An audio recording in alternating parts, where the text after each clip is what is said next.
Let's talk about Genesis 1.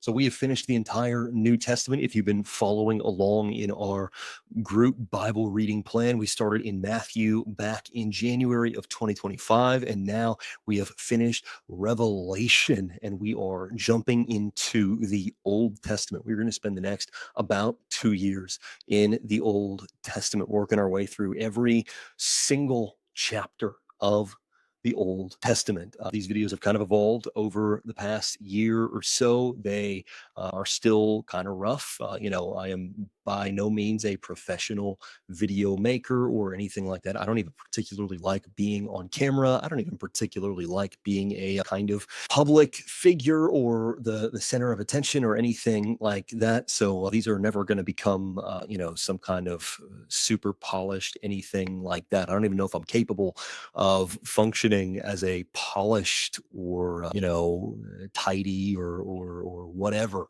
anything. But we have been literally just marching through the entire Bible, a chapter or so at a time. And so if you have been watching the videos up to this point through the New Testament, then you are now obviously not an expert on the New Testament, but you have a fundamental, solid, steady understanding of the New Testament.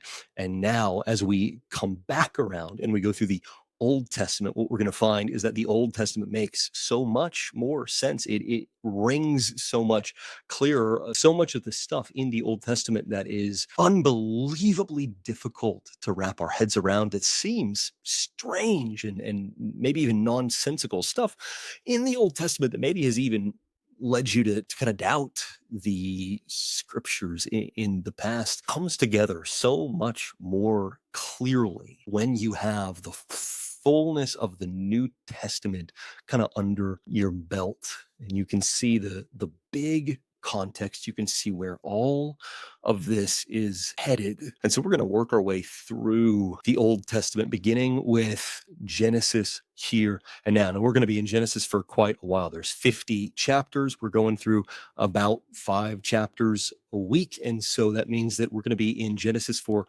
10 weeks. That is 2.5 months. That's a lot. There's quite a bit of time that we're going to spend in Genesis. So almost a fourth of this year is going to be spent trekking through Genesis. And then in the same way, almost a fourth of the year is going to be spent in Exodus and stuff like that. So we're going to be working our way through these first 5 books of the Bible for a very long time together. And then the rest of the scriptures are going to go quite a bit faster after that, because these are some of the longest books in the entirety of scripture. But don't tune out, don't check out. There's all kinds of stuff that we're going to run into throughout here. Genealogies, where whole chapters are just one person fathered this person, they fathered this person, they fathered this person, and it's going to feel like why am I even reading this? But don't tune out.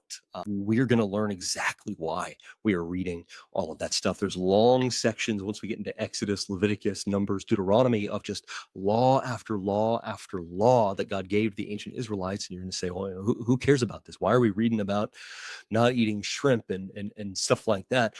But actually, there's a very good reason for all those things. And we are going to learn every single one of those things, at least in the big picture, broad strokes sense. And what you will find is that your appreciation for and understanding of God's word will grow exponentially if you put in the time to really dive deep into these things, and instead of skipping past the stuff that doesn't quite make sense yet. And so I'm excited to dive in here. This is not going to be as in-depth or as extremely technical as the Revelation series was. For some of you, maybe that's a good thing, because the Revelation videos were just kind of pushing at the far boundaries of what you were able to sit through, or something like that. For some of you, it may be the other way around. You're like, I wish you were that technical with everything.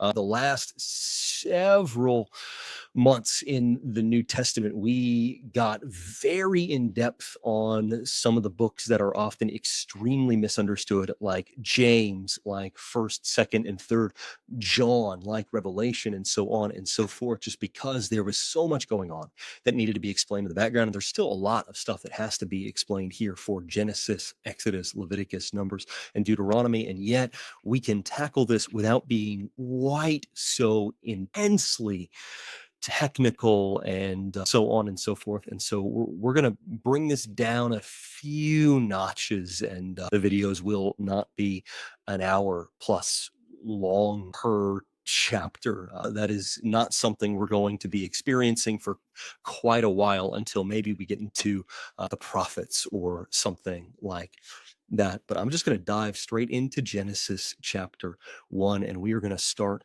going, and we are going to work our way through the book, chapter or so at a time. I'm really excited.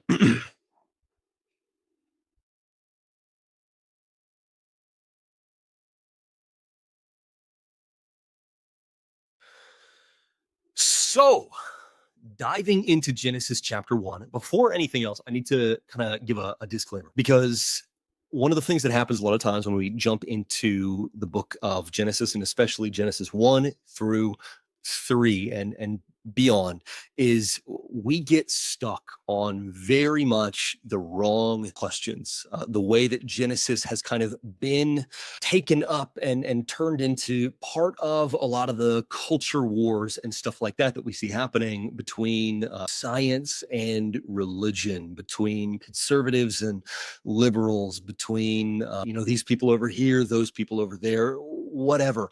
One of the things that's happened in that process is that the actual point and purpose and message of Genesis has been almost entirely buried and shoved to the side. And instead, we've gotten into a place where we turn Genesis into kind of a grab bag to try to prove things that Genesis itself just isn't trying to prove. And so I want to clear those things away right here at the very beginning before anything else, so that we can just sort of move them aside and then focus on what it's actually saying. I'm only going to dive deep into this in this video. I'm not going to relitigate this in depth in any of the future videos when I come back around to this. But it's really important for us to understand right here at the outset, as we start Genesis chapter 1, that none of what we find in Genesis 1 or 2 or 3 is meant to be a scientific description anything. This is kind of a cliche, and people sometimes say this and they mean something very different than what I'm about to say. But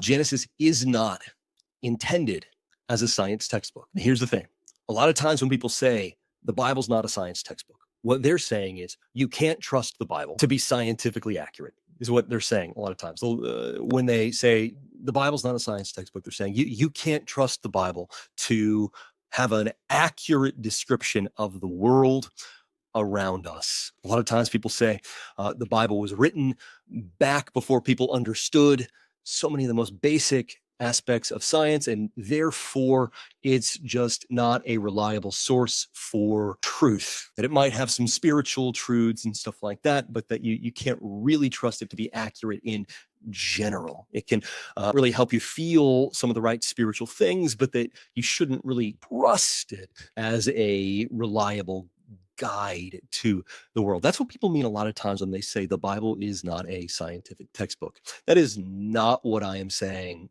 at all. Here's what I'm saying. When Genesis 1 was written, it was not meant as a scientific account of the creation of the world. When Genesis 2 and 3 were written, they were not meant as a scientific play-by-play color commentary sportscaster description of a literal scientific process by which the world was created. We'll talk a little more about that as we continue on into Genesis 2, but I want to really lay the groundwork here. We have to understand, as we are reading Genesis, that the audience that the Lord breathed out the book of Genesis for wasn't actually curious about exactly how the world came about in a mechanistic way. They were not curious about the exact methods by which the world literally came about. That was not a question that they had on their mind.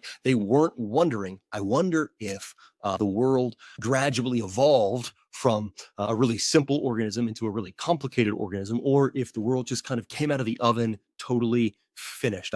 I wonder whether all the different types of animals and people and stuff like that were already fully formed in all of their different forms when the world were created, or if there was a smaller amount of different types of animals that just sort of gradually adapted and became all the different things that we see here today. That was not a question that they had on their mind.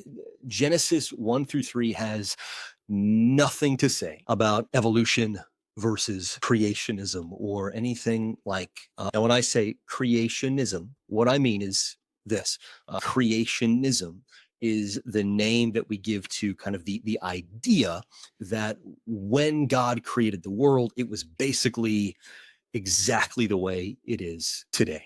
That there hasn't been some kind of massive, complete reorientation, that there's not a bunch of species of animals and plants and things like that today that there weren't back then, that everything then was basically like it is now. That is what we mean when we say creationism. So creationism essentially is the denial of some form of evolution or something like that. Now that's an oversimplification, but basically when people say creationism versus evolutionism, they're saying a view of the world that says, no, there was no big evolutionary process, versus people who say, yes, there was a big evolutionary process. Now, the only reason I'm bringing any of that up is because we need to be super clear.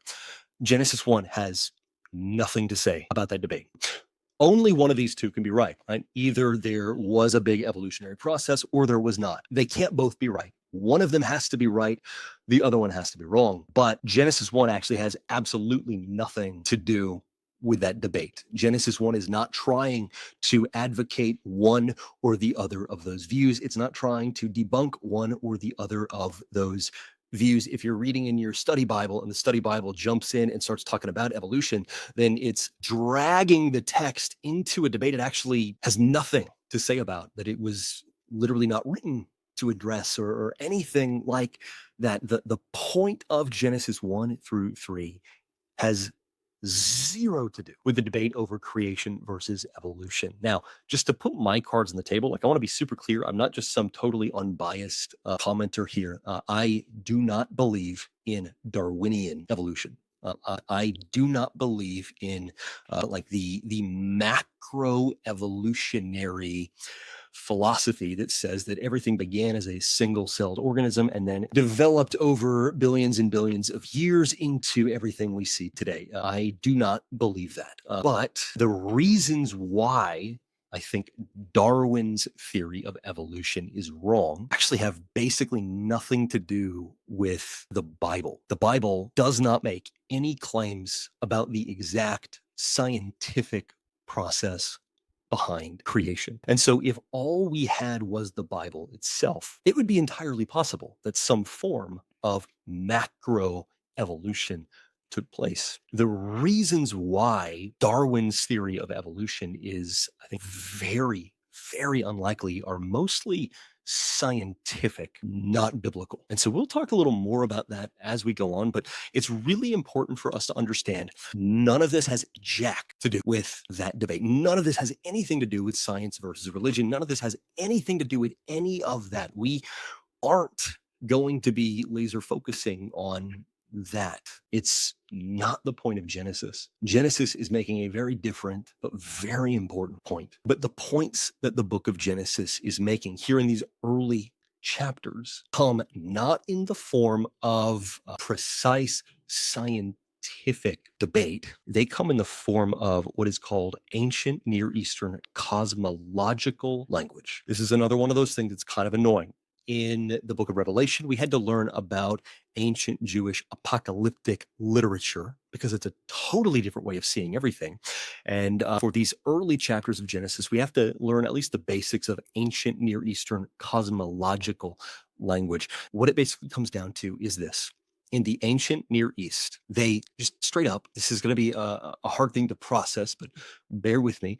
They just didn't think about the creation of the world in precise scientific terms. They weren't curious about some of the things you're curious about. They just weren't. They were not conditioned to wonder about those exact same things. You and I maybe wonder about how old the earth is exactly. They didn't. You and I tend to wonder about how long of a time passed before humans themselves came onto the scene. They didn't. You and I maybe wonder, like, okay, well, what about like dinosaurs? Were dinosaurs there at the same time as humans, or were dinosaurs before humans, or were dinosaurs just in a different part of the world than where the humans were? Or they were not curious about. That was not something that they wondered about. There's this I guess, kind of narrative that you hear from people all the time that says, like, the Bible was written back in the pre-scientific days, and so the people were just stupid, and they just thought all these silly things, and they didn't know about this, and didn't know about that, and didn't know about this, and blah blah blah blah blah. They had a primitive view of the world, but now we have a nice modern scientific view of the world. But the reality is, actually, their view of the world was not dumb. It was not primitive. It was not stupid. It was not, anything like that. Their view of the world was just different. They didn't have the same values, the same goals, the same curiosities that we have. They were curious about very different things. And as we have talked about frequently, they communicated in extremely different ways. So when they wrote about the origins of the world, where we come from, they didn't write about it from the standpoint of, well, as far as we can tell from what we've observed, it seems like there was this big bang that then expanded out into the world, and then planets started to form from the material that clumped together, and the gravity and blah, blah, blah. That was just not the way that they wrote about the origins of the world. That's not the way that they thought about the origins of the world. The way that they communicated about these things was through cosmological language. That, this probably won't surprise you if you've been watching these videos since January 2025, was not meant to be taken totally literally. It just wasn't. We've talked in the past about how in the book of Joshua, there's a sequence where they're in the middle of battle, and it says that in the middle of the battle, it started to get late, but the Lord kept the sun standing still in the sky, and they continued fighting and were able to defeat the enemy before the day was done. And people say, "Oh, see, look, that primitive, old, ancient mindset." They didn't understand that the earth revolves around the sun. So if the sun were literally standing still, it would mean the earth had stopped moving and everybody would have died because gravity would have stopped working right, and blah blah blah. But that's not the point. This is cosmological language. It's not saying that the earth literally stood still. It's not saying that the sun was literally held there in the sky. And in the same exact way, there were a lot of kind of placeholder images that they would use to describe the origins of the world, images they would use to describe the earth that just weren't meant to be taken literally. One of those images was the firmament. They would use the image of this kind of watery dome over the world to kind of just everything covered and in place. And so they use the image that there were waters under the earth, like the oceans and stuff like that. And then there were waters over the earth in the form of this big dome that they called the firmament. They use the image that there were these pillars on each of the four corners of the earth that held the earth up. So it's like there are these pillars, and then there's the land, the earth that you live on there, and then under it there's the water over here, and then over it there's the water up here in the form of the firmament. And so you've got this image of this big flat plane that is the land all people live on, with waters under it, pillars holding it up, and a firmament of waters over it. That was an image that they used just kind of as a placeholder. But they didn't necessarily literally believe that there was literally a firmament, that there was literally pillars, that there were literally four corners. They didn't literally believe that the earth was a flat plane. They don't seem to have actually thought about it at all. It doesn't really seem to have been a question that came up to them. What shape is the earth? I think the answer they would have given you is, who cares? What does that have to do with me? If you would ask them, okay, is there literally a firmament up there? They would have been like, shut up and go back to harvesting the wheat. If you would ask, do you think there really are literally pillars holding the flat plane up? They would say, I don't know. I don't care. Leave me alone. I'm busy. I'm working. They just weren't curious about the kind of precise scientific mechanism of the earth in the same way that we are today. And what happens is when we project our obsessive curiosity over stuff like that onto this writing that was never intended to say anything about it, we end up creating debates that actually don't even need to exist. So there are all kinds of cosmological language that's being used in Genesis 1 through 3 that are meant to communicate very important things to us, but are not meant to be taken hyper literally. Case in point, once we get into the kind of order of creation that's happening here, in Genesis chapter 1, it says that God created the lights and then he created the stars. A lot of people point to that and they say, oh, see, the authors of Genesis 1 were just idiots. They didn't know how light worked. They didn't know it came from the stars and stuff like that. So, they're just showing how primitive and ignorant they were. Well, no, that's actually not true. They were perfectly aware that the light came from the stars. They constantly wrote about that. They got that. They knew that. They were aware of that. And yet, the point isn't about where light literally comes from. It talks about the Lord creating light and dark, creating that boundary between day and night. And then it talks about him creating the stars themselves. Why is that? It's because, well, I'm getting a little ahead of myself, but it's because in the ancient Near East, so many cultures believed that the stars were, remember this from Revelation, that the stars were gods.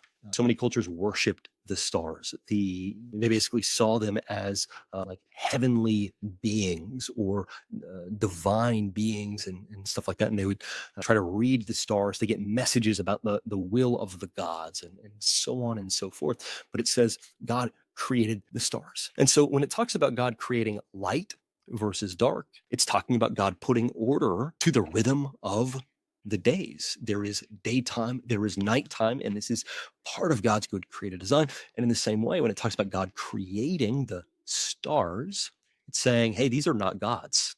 These are stars. These are just light-giving bodies that God created and placed in the sky for his good purpose. And so it names these two very different things, even though light comes from stars. It talks about light before it talks about stars because the point is not to give a scientific play-by-play of the exact literal order of all things. The point is God created the division between day and night. He's putting structure. God created these stars that are up in the sky. They're not autonomous heavenly beings that you should pray to and look for messages in or anything like that. They're just creations of this God and on and on and on. We could do this all day. And so the language here actually makes it pretty clear that the point is not an exact scientific play-by-play. The point is not an exact chronological description of how everything was created. A lot of people, they try to look at Genesis and then they try to look at like the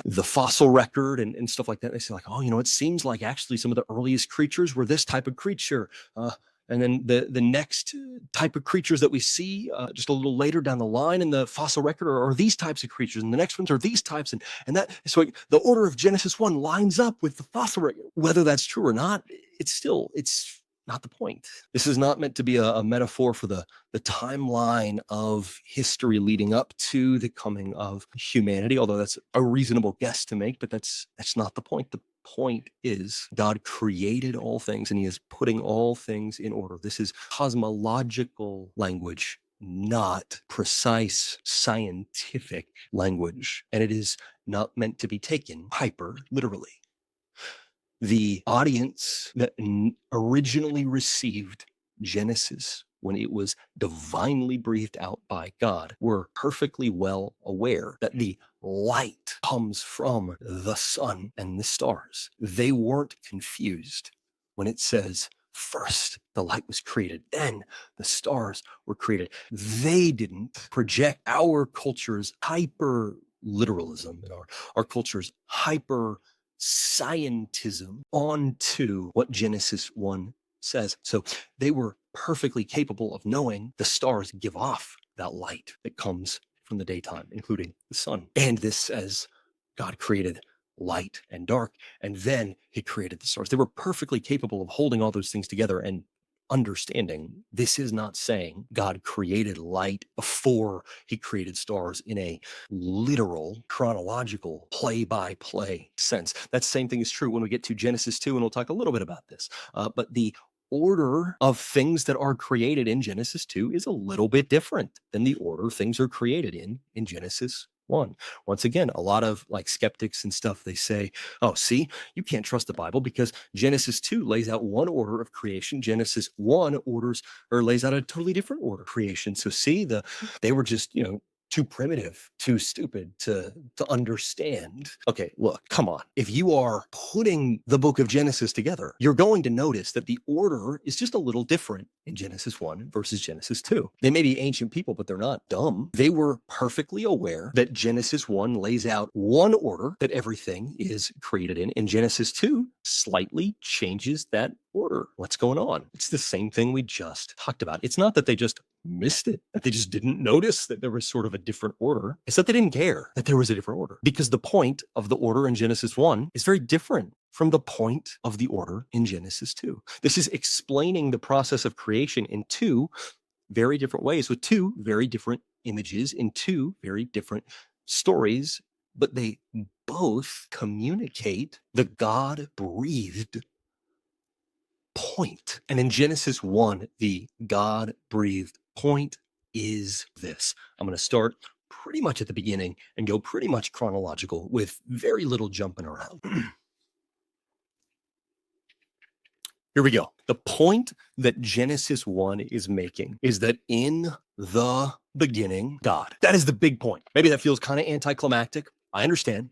But the point that lays behind all of Genesis chapter 1 is in the beginning, there was God. And from God flowed absolutely everything else. Literally, right down to, we need to kind of laser focus on the fact that before there was anything, there was God in eternity past. This is actually really important for us to kind of soak in order to understand the rest of God's word. God has always been. God is eternal. God is infinite. God has never not existed. A question that we get a lot of times is, who created God? The answer is nobody created God.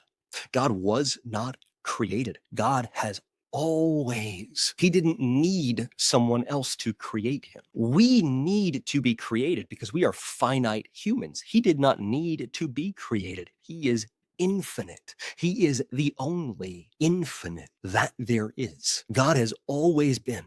He has always existed. He has never not. This is the far kind of boundary of our ability to even kind of think and process as limited, finite humans. We're really not even capable of grasping the concept of infinity or eternity. We're not really capable of grasping the concept that there is exactly one thing that did not need to be created, that has simply always existed forever. It's true, and we need to get that. God existed in timeless, endless, beginningless eternity before anything was created. And in that timeless, endless, beginningless eternity and infinity before all things were created, he did not need anything. He didn't lack anything. He wasn't missing anything. When I was a kid, one of my Sunday school teachers taught a lesson about God creating everything, and she said that God was so lonely. He wanted somebody to talk to. He wanted somebody to be his friend he could hang out with and play with. I think she was trying to make it understandable for us as kids, but in the process, that was actually fundamentally untrue. God wasn't lonely. If God was lonely, and then he created us so he wouldn't be lonely anymore, and that basically means that God was incomplete and he needed us to complete him. That God was not good enough without us, and that he needed us to fix him. That God was somehow in our debt or in need of us, that essentially God needs us. But that's not true. He didn't create us in order to get something out of us. He didn't create us in order to use us for his own pleasure. He created us to share his own completeness with us. He was already satisfied, and he created us to share his own satisfaction with us. He was already whole, and he created us to share his own wholeness with us. And so after an eternity of beginningless, endless, infinite existence, he created all things on purpose in order to give. And so it says, in the beginning, God created the heavens and the earth. Now, that term, the heavens and the earth, is what is called a merism. Essentially, this is a kind of a, I guess, idiom, you could say. It's a figure of speech, kind of like when we say it's raining cats and dogs. We don't mean literal cats and dogs are falling from the sky. We just mean it's raining a lot. In the same way, when it says the heavens and the earth, that was a merism that just means all things. It's kind of like, today, if you say the White House just issued a bill to block the Epstein files. Again, it's fresh on my mind. But what you're saying is not that the literal White House did anything. You're saying that the people in charge, the president, the administrators, and stuff like that. If you say the White House, but you mean this thing that the White House just kind of represents. In the same way, when you say the heavens and the earth, what you're talking about is just everything. Literally all of creation is encompassed by that merism, the heavens and the earth. So in the beginning, God created all things. There is nothing that was created that wasn't created by God. There is nothing that exists that God is not himself personally responsible for. That seems obvious to us. It was not obvious to the original readers of Genesis, to the original audience, because in the ancient Near East, they believed not that there was one God. They believed there was a bunch of gods. And they believed that all these different gods were somehow responsible for different parts of the world. That this God over here is the God of this plot of land. That God over there is the part of that plot of land. This God over here is the God of this plot of land. These gods are responsible for these parts of creation, rain or something like that. Those gods over there are responsible for those parts of creation, like livestock. These gods over here are responsible for these parts of creation, like fish or birds or trees or whatever. That all of creation is under the domain of all these different gods. So you've got to figure out which God to get on your good side through sacrifices and worship and other stuff like that in order to live out the life you want, get the prosperity for your village that you want, and so on and so forth. And yet this says, actually, that's not true. Genesis 1:1 is a firing. It's like what's the word? It's a volley that was fired. I don't know a lot of this language, but it's the first gunshot in a war that is waging on the falsehood of the time. It says there's not a bunch of different gods who all created different pieces of the world and all rule over different pieces of the world. There is one God who created the heavens and the earth, who created everything, everywhere, period. This one God is the singular, absolute creator of all things, who has no competition. And that means that if you live in Israel, your land belongs to the God who created the heavens and the earth. If you live in Canaan, your land belongs to the God who created the heavens and the earth. If you live in Egypt, your land belongs to the God who created the heavens and the earth. Your livestock, your crops, your water sources, your everything originated with and belongs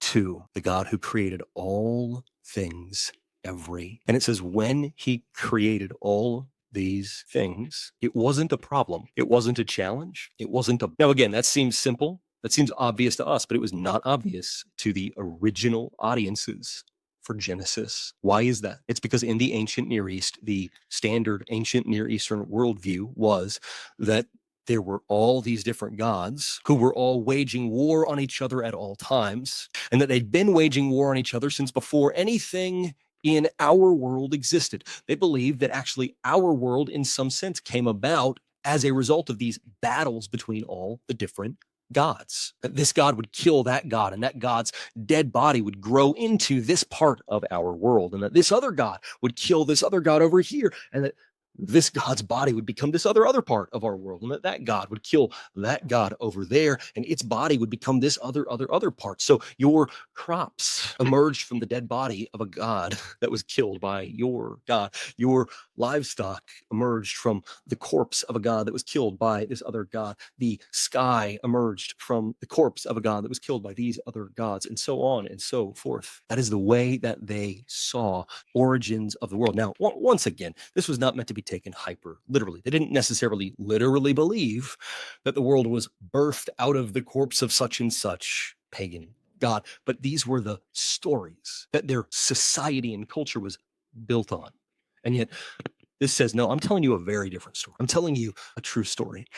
In the true story, God just hovers authoritatively over the formless waters of creation. He's not there in battle formation. He's not slaying a bunch of other gods with his mighty sword. Now, they will use that language in some of the Psalms and stuff like that. But again, the language is not meant to be taken hyper literally. He says, God just creates. He doesn't need help, and he doesn't have to stop somebody else in order to do it. He doesn't have to kill somebody else in order to do it. He doesn't have to compete with some other God figure in order to do it. He just does it.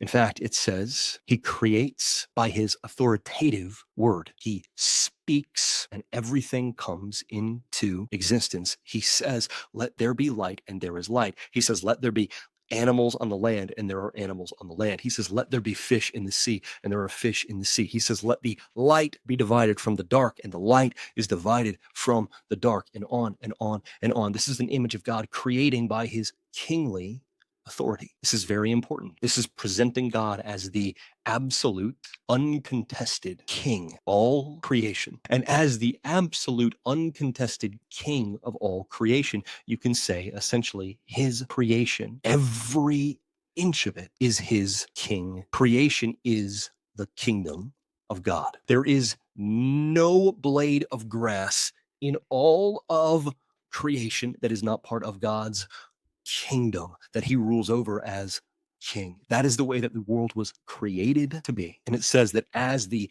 good kingdom creation of the good kingly God, all of creation is good. He says God created the day and the night, and he saw that it was good. God created the water and saw that it was good. God created the livestock and saw that it was good. God created the fish and saw that they were good. He created the birds and saw that they were good. He created the skies and saw that they were good, and on and on and on. You read through Genesis 1, and the recurring pattern is it's good, it's good, it's good, it's good, it's good. Everything created by God is in itself good. It is good to be created. This is very important. We fall into the mistake a lot of times of thinking heaven good, creation bad. Problem. Heaven is part of creation. Heaven is not some other thing that's not part of creation. Heaven is part of creation. Heaven is good because creation is good. The earth is good because creation is good. The night and the day are good because creation is good. The animals are good because creation is good. The ecosystem, the plants, the trees, all of that is good because creation is good. Humans are good because creation is good. Now, what we're going to see in Genesis 3 and onward is that we are now fallen. And so our goodness has been distorted. We are now broken. Our goodness has been warped. We are sinful now by nature. So our goodness has been marred by sin. But that doesn't change the fact that God created humanity good, like he created everything else good. We are a distortion of his good creation. And so to be clear, it's good to be a human. It's good to have a human life. It is good to have a human body. It's not that your soul is good and your body is bad. Your humanity in total is good, but you have a fallen, broken, sinful nature that distorts God's good creation. And yet that distortion hasn't robbed us of the basic createdness that we bear. The way that Genesis 1 puts this is that we are created in God's image. We are created to image God. And that's an unbelievably important term. We've talked about this in some of the other videos from some of the other books in the New Testament. We're going to talk about it more now because this runs through Genesis and the entirety of the Old Testament and really the whole Bible. But when it says that we are created in the image of God, it means a number of very specific things. One, it means that our humanness is a really unique reflection of his divine glory. So every aspect of creation reflects God's divine glory in a specific way, in a unique way. And yet, Genesis 1 paints humanity as the climax of God's creating work, the climax of creating a world that reflects his divine glory. He says everything else is good, and then he gets to humanity and he says, this is very good. He says, these humans reflect my good divine glory in a fuller and deeper and richer way than even all the rest of these things. My beauty is on its fullest display in humanity, the crux of my creation. And there's a reason for that. It's because he created us to fulfill a different role than everything else. Specifically, it says we were created as his image bearers to carry out his work in the world. To be his image bearers means that we have been created to carry out his will in the world. To be his image bearers means that we are created to be his priests to the rest of creation. To be his image bearers means that we are created to be his kingly regents. We essentially carry out his kingly will and work in the rest of creation. That term, image, he created us in his image is actually a specific term in the ancient Near East. You would use that term to describe two things. One, you would describe the statue of the king that you would put up in like each of the village squares or town squares and things like that. Whenever people see the image, they are reminded of the king. When they see the statue, they are reminded of the one who rules over them. And so literally just by looking at us, it doesn't mean we literally look like God. I don't really think it's accurate to say that God looks like anything per se, but it doesn't mean we literally look like him. But when you see another person, it should remind you of the God who meticulously created them, who meticulously created humanity itself. And it should remind you of who rules over you. Literally, seeing another person should remind you of the kingship of God.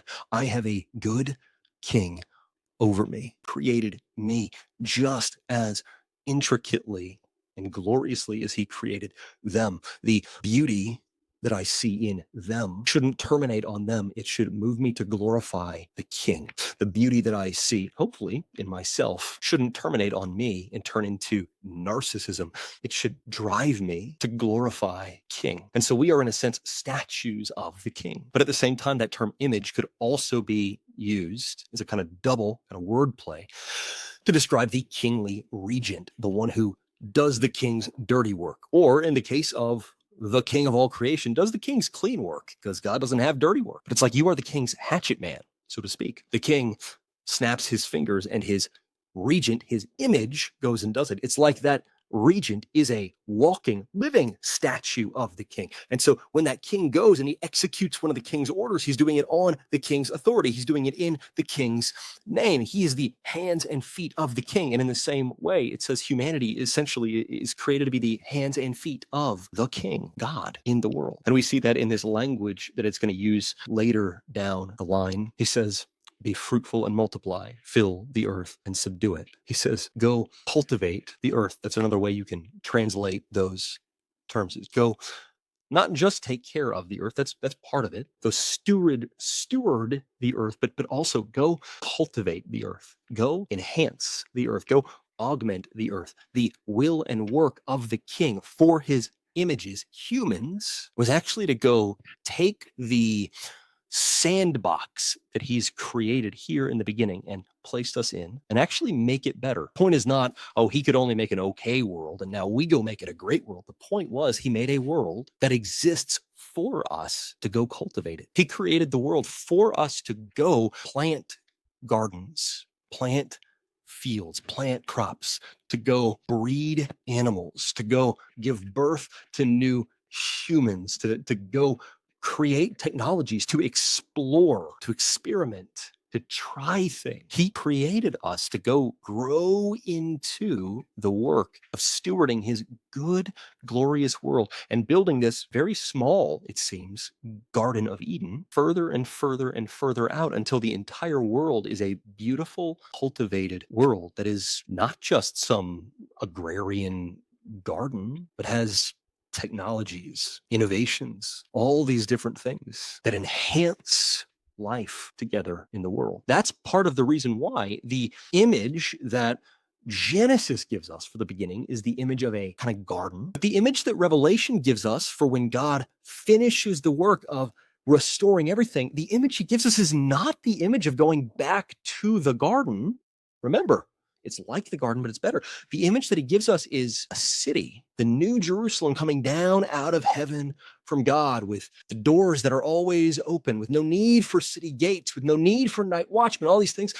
It's a vibrant, advanced metropolis. It's a beautiful cityscape, not an old cottage core garden full of trad folks doing homesteading. I mean, do homesteading. It's cool. It's awesome. I love it. But the point here is that it's fundamental to our purpose and calling and design as humans that we're not meant to just kind of be stagnant, just sort of lounging around the garden and waiting for the Lord to come spoon feed us or something like that. We were created to be his regents, his images. We were meant to carry out his good will and work in the world.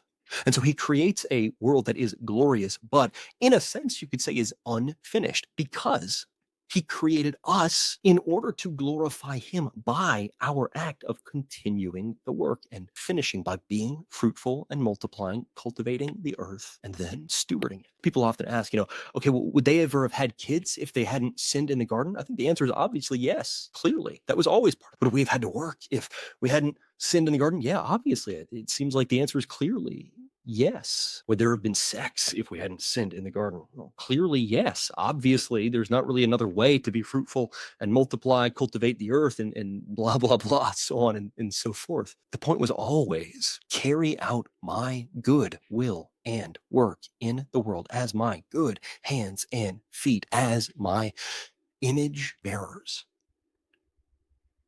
And he says that as he sets humanity off on our quest as image bearers, God rests on the seventh day. Now, this is a whole complicated thing. We're not going to get deep into this, but that term day here, it's the term yom in Hebrew, and it ironically actually does not mean day exactly.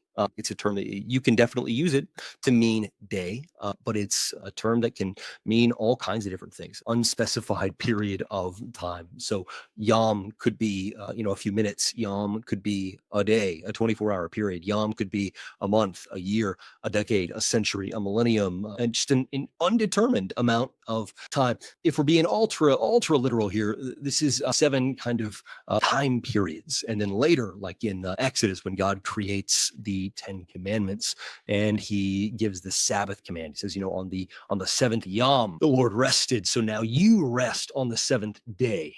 There's this kind of wordplay happening here. The 7th of these sort of periods, the 7 movements, the 7 shifts, the 7 kind of big images that Genesis 1 gives to us, describing God's purpose in creation, shows him resting. And so he says, now you imitate God by resting. Your week is divided up into these 7 days, these 7 periods, these 7 yoms that last 24 hours. So take the 7th of them and rest, just like the Lord rested, kind of as the 7th movement in this big image that Genesis 1 is giving to us. But it says he rests on the 7th day after everything else. And that term rest, that's a term that they used a lot in the ancient Near East to describe a king reclining in his temple, reclining in his power, or in his palace, reclining on his throne during peacetime. The image that we are getting here is God has created a glorious temple for himself. All of creation is a glorious temple for the king.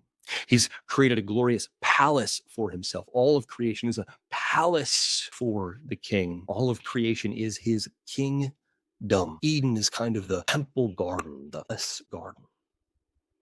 And now he's reclining because he's finished that core work of putting everything in order and sending humanity out to be his hands and feet. And so he is at rest, watching humanity slowly, gradually grow into that created purpose and calling as his images, kingly regents, hands and feet. That is Genesis chapter 1. Now, there's a ton of stuff that we could have talked about that we just didn't get a chance to get to. And so hit me with whatever questions that you have about Genesis chapter 1, and we will tackle them as soon as we possibly can in the comments on this video or in the comments in the Facebook group for Let's Read Scripture Together, and so on and so forth. There was a really good reaction to the kind of the Q&A posts where I just put real quick answers to all the most commonly asked questions that people would send in about each chapter of Revelation. And so I may do kind of a similar thing here with Genesis. We'll see. You guys tell me if you'd be into that or whatever. But hit me up with your questions and we will tackle those together. And I will jump into Genesis 2 in the next video. Hey, what's up? It's Pastor Ryan from Mount Zion Baptist Church. I'm extremely glad that you watched our video, and I hope that the Lord used it to speak to you in a very powerful and specific way. Hit the like and subscribe buttons on this video so that you can keep up with everything that we put out and we come up a little bit higher in your algorithm, and send a personal message to our YouTube account. I would love to hear from you, get to know you, pray with you a little bit. Between now and then, take care.